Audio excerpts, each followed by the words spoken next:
Hello everyone, my name is Aparna. Today we are going to continue with our chapter. Now we will start the next topic, simple pendulum.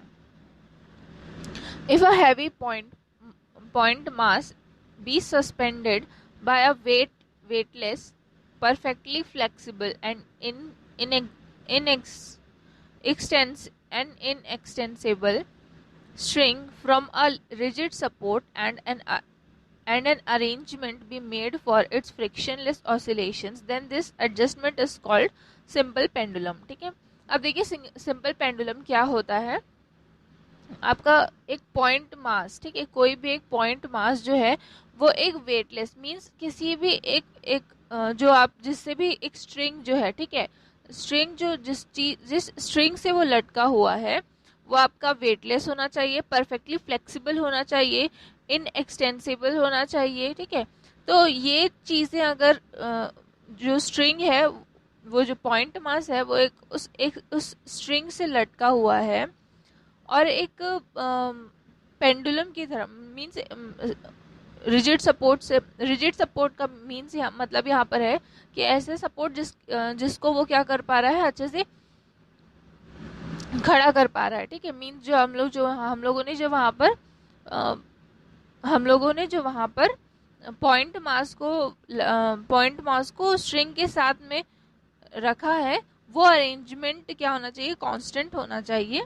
ठीक है, constant होना चाहिए means अच्छी तरीके से खड़ा होना चाहिए.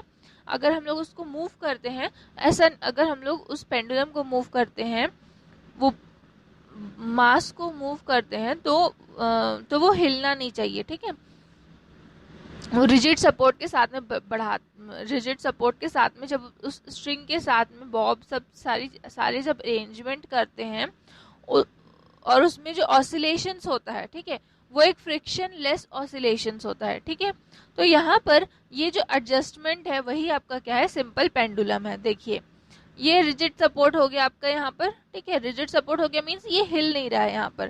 ठीक है, तो ये आपका रिजिड सपोर्ट हो गया. अब ये स्ट्रिंग्स के साथ में लटका हुआ है, ये आपका हो गया पॉइंट मास.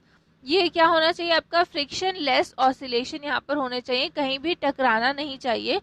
तो ये जो अरेंजमेंट है, ठीक है, ये जो अरेंजमेंट है वही आपका क्या है, सिंपल पेंडुलम.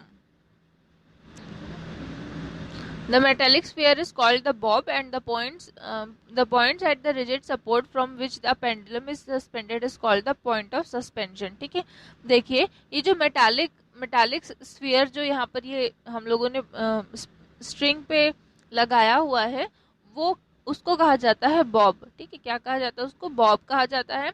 और ये जो स्ट्रिंग्स के साथ में सस्पेंडेड है, ठीक है, स्ट्रिंग के साथ में ये सस्पेंडेड है, इसको ये जो फर्स्ट पॉइंट है, ठीक है, इस स्ट्रिंग के साथ में जहां पर सस्पेंडेड है, इसको कहा जाता है पॉइंट ऑफ सस्पेंशन. नेक्स्ट देखिए अफेक्टिव लेंथ क्या होता है. The length from the point of suspension to the centre of gravity of the bob is called the effective length of the pendulum. ठीक है, जो बॉब का, ठीक है, यहाँ पर हम लोगों ने बांधा स्ट्रिंग को यहाँ पर रब किया और यहाँ से लेकर इस बॉब के सेंटर ऑफ ग्रेविटी तक, ठीक है, इस बॉब के सेंटर ऑफ ग्रेविटी, इसकी सेंटर ऑफ ग्रेविटी क्या होगी, स्फीयर की सेंटर ऑफ ग्रेविटी यहाँ पर आपकी सेंटर पे होती है. तो यहाँ से लेकर यहाँ तक जो भी लेंथ होगा, उस स्ट्रिंग का जो लेंथ होगा उसके बॉब के सेंटर तक, उसको कहा गया है यहाँ पर अफेक्टिव लेंथ. नेक्स्ट देख लीजिए टाइम पीरियड क्या होता है. Time taken by a simple pendulum to complete one oscillation is called its time period. It is represented by T. ठीक है, टाइम टेकन कोई भी एक सिंपल पेंडुलम को, ठीक है, एक कंप्लीट ऑसिलेशन करने में जितना टाइम लगता है वो आपका क्या होगा, टाइम पीरियड होगा. इसको भी हम लोग यहाँ पर कैपिटल टी से रिप्लेस करते हैं. अब इस सिंपल पेंडुलम के लिए हम लोग डेरिवेशन करते हैं.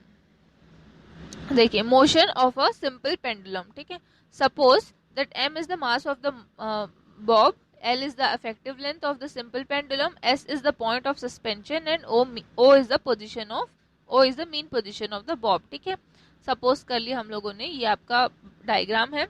यहाँ पर जो इफेक्टिव लेंथ है वो L है, बॉब का मास यहाँ पर स्मॉल m है. ठीक है, ये जो सस्पेंशन वाला पॉइंट है वो S है और ओ जो है, ठीक है, एस और ओ जो है वो उसका मीन पोजीशन है बॉब का, ठीक है। Suppose at any instant during oscillation the bob is in the position B, then displacement O P is equals to Y and angle O S P is equals to theta, ठीक है। Suppose कर लेते हैं कि हम लोगों ने किसी इंस्टेंट ऑफ टाइम में जो ऑसिलेशन है, ठीक है, ऑसिलेशन हो रहा है यहाँ पर, हम लोगों ने यहाँ पर इसको पहले यहाँ पर पुल किया, फिर छोड़ा, तो ये जो स्ट्रिंग है ऑसिलेट करेगा। मींस ये कैसे ऑसिलेट करेगा, पहले इस साइड जाएगा फिर इस साइड जाएगा, मींस पहले एक लेफ्ट जाएगा फिर राइट जाएगा, या जैसे भी आप लोगों ने जहां से भी स्टार्ट किया, अगर लेफ्ट से स्टार्ट किया तो लेफ्ट से राइट जाएगा, ठीक है, अगर राइट से स्टार्ट किया तो राइट फिर लेफ्ट जाएगा, ठीक है। तो किसी एक पॉइंट में जब आपका ऑसिलेशन हो रहा है, उस अचानक से पॉइंट पे हम लोगों ने क्या किया, यहाँ पर उसको पकड़ लिया कि पकड़ लिया, या फिर उसको निकालने के लिए हमने किसी एक इंस्टेंट ऑफ टाइम पे वहां पर उसका पोजीशन जो है वो उस वक्त पे ये है आपका, ठीक है। किसी इंस्टेंट ऑफ टाइम पे हम लोगों ने यहाँ पर इसका पोजीशन निकाला है, उस पोजीशन पे यहाँ पर आपका ये पी पोजीशन है सपोज किया हम लोगों ने, और ये जो ओ पी है, ठीक है, ओ पी है, मीन्स यहाँ पर ये वाला जो डिस्टेंस है, यहाँ पर आपका ये ओ है, यहाँ पर आपका पी है, तो ये जो डिस्टेंस है वो वाई है, और ये एंगल बना रहा है आपका ओ एस पी जो है वो एंगल बना रहा है थीटा, ठीक है। अब ये जो बॉडी है, ये जो हम लोगों का मास है, उस पे भी क्या करता है, सबका सेंटर ऑफ ग्रेविटी एक्ट करता है।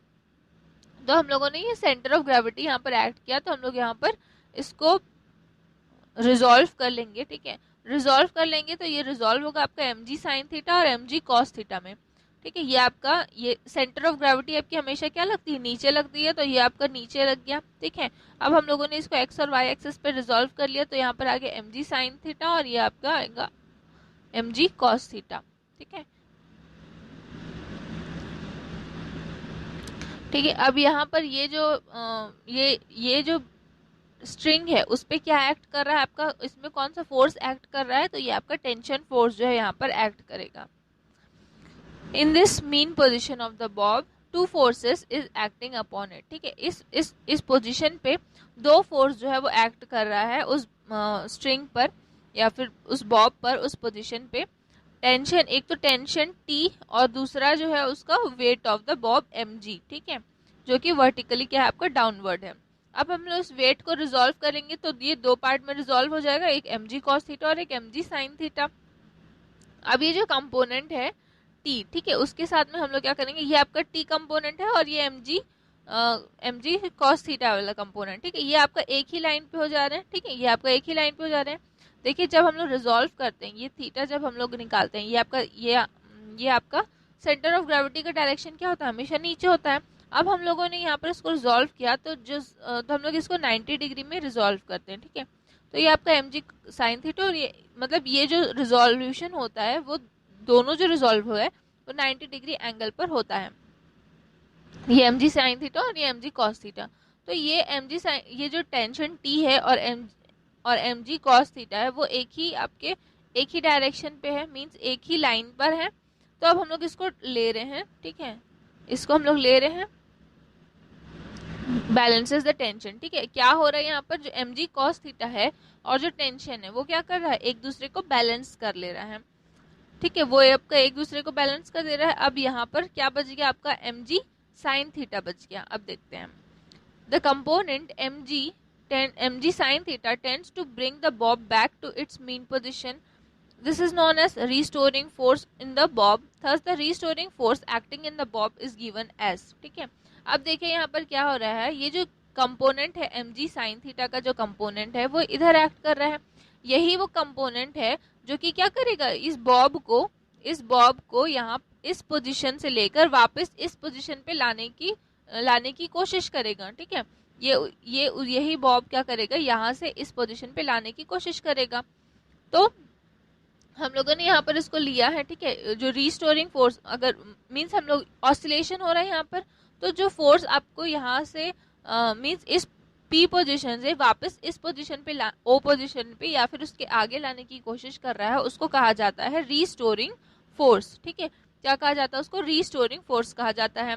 तो रीस्टोरिंग फोर्स जो है वो बॉब पर एक्ट कर रहा है इस तरीके से कि एफ जो है वो क्या है, minus M G sine theta है। ठीक है, फोर्स वहां पर एक्ट कर रहा है, दोनों ही क्या है, डायरेक्शन दोनों का ही सेम डायरेक्शन है। ठीक है, दोनों का ही सेम डायरेक्शन है।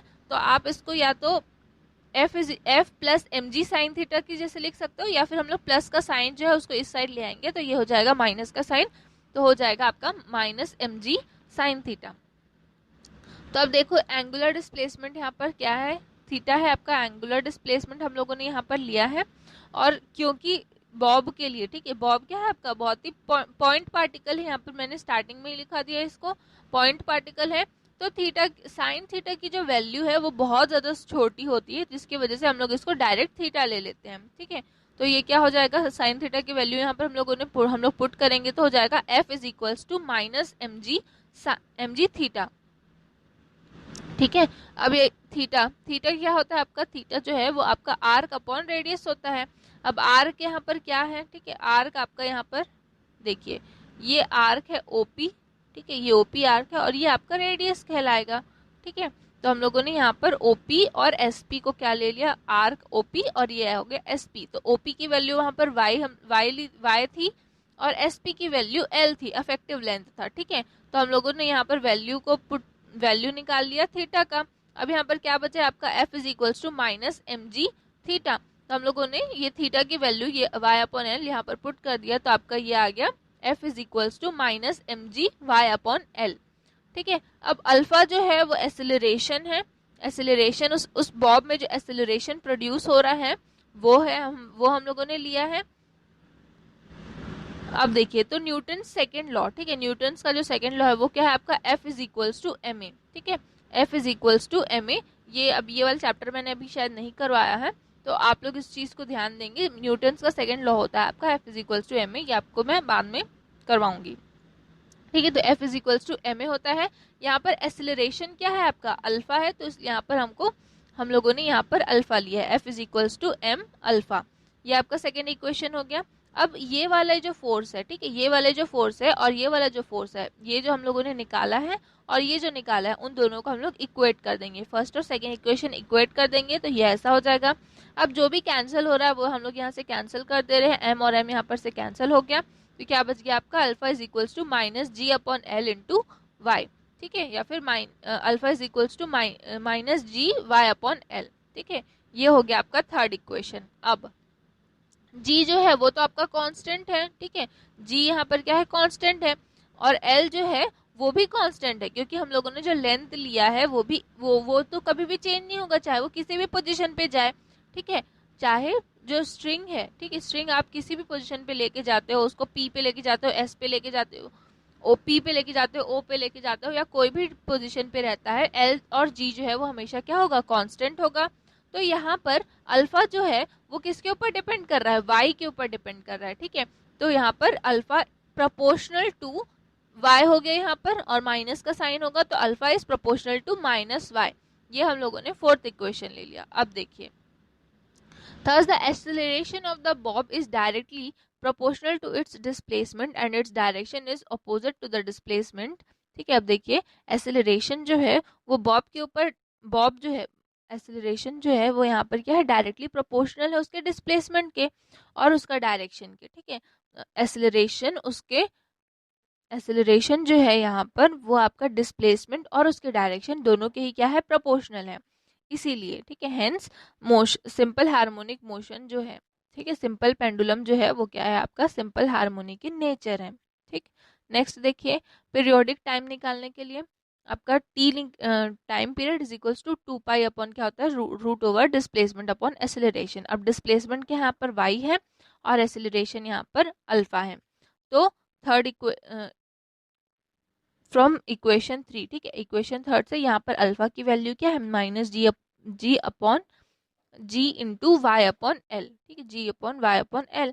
अब हम लोगों को जहाँ यहाँ पर जो भी चीज़ कैंसिल हो रही है वो हम लोग कैंसिल कर देंगे, जैसे यहाँ वाई और वहाँ यहाँ वाई दोनों ही वाई है, तो ये वाई कैंसिल हो गया, और ये जो जी अपॉन एल है वो यहाँ पर एल ऊपर चले गया और जी यहाँ पर नीचे में रह गया, तो क्या बचा यहाँ पर माइनस एल अपॉन जी। ठीक है, तो t is equals to 2 pi root over minus L upon G यहाँ पर बचेगा। अब ये क्या हो गया, माइनस का अगर हम लोग इग्नोर कर देते हैं, डायरेक्शन माइनस यहाँ पर क्या शो कर रहा है, आपका डायरेक्शन शो कर रहा है, तो हम लोगों को अगर हम लोग यहाँ पर इसको इग्नोर करते हैं तो आपका आंसर आएगा t is equals to 2 pi root over l upon g। ये हो गया आपका फिफ्थ इक्वेशन। ये क्या है, फॉर्मूला है आपका पीरियोडिक टाइम का सिंपल पेंडुलम में। ठीक है, जब हम लोग सिंपल पेंडुलम निकालते हैं तो उसका ज़्यादातर पीरियोडिक टाइम ही निकाला जाता है। ठीक है, तो t इज इक्वल्स टू क्या हो गया, 2 pi root over l upon g। ठीक है, ये आपका फॉर्मूला हो गया टाइम पीरियड का सिंपल पेंडुलम के लिए। ठीक है, आपके आज के लिए आपकी क्लास यहीं ख़त्म होती है, नेक्स्ट क्लास में हम लोग बाकी का देखेंगे। Thank you.